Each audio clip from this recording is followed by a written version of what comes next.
Yeah, yeah. Lil Banks.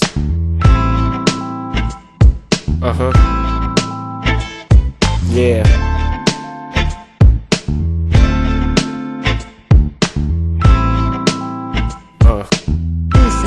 Listen, yo, takže jednoho večera chtěl jsem se pobavit.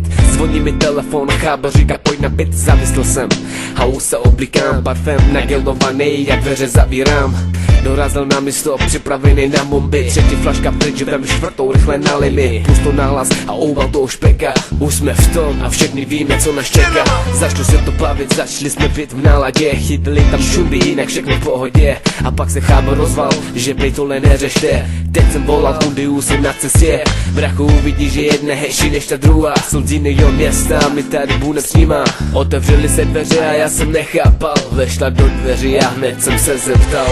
Kdo to je, odkud je, jak se jmenuje? Stoupá mi do života, řekni s kým tu je. Kolik je, odkud je, jak se jmenuje?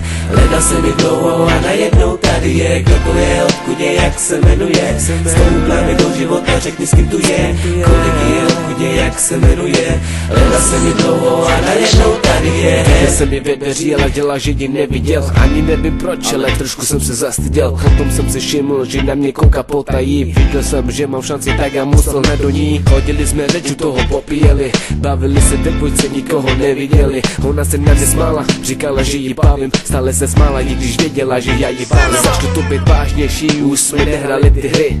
Já jsem se přiblížil a ona nastavila ty. Hledal jsem tě dlouho, konečně si to ty. Pro tebe budu žít, ano si to ty.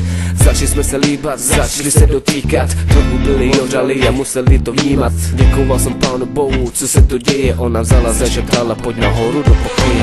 Kdo to je, odkud je, jak se jmenuje? Stoupá mi do života, řekni s kým tu je. Kolik je, odkud je, jak se jmenuje? Hledal jsem je dlouho a najednou tady je. Kdo to je, odkud je, jak se jmenuje?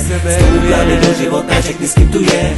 Kolik je, odkud je, jak se jmenuje? Hledal jsem je dlouho a najednou tady je. Dojde ti stanu, hlava se mi motá. Kouknu se, ona někde zasměl tekla. Nemůžu ji najít, každýho se ptám, kam mohla odejít. Zas jsem zůstal sám, sehnal jsem kontakt, napsal jsem zprávu. Proč si nic neřekla, do hlavy dala haldu. Dlouho jsem čekal, než odepsala. A potom práva přišla a ona mi napsala, že toho dne ona lituje, že prý má už kluka, který ho miluje. A že prý nečekala, že ji budu hledat. Seznamka na jednu noc, ona chtěla jenom jebat. Ta kurva dobře věděla, že jsem se zamiloval. Že jsem to myslel vážně, to co jsem mi říkal. Zajímalo by mě, jak si ten kluk váží tebe. Jestli je na to hrdý, že stará se mu jebe.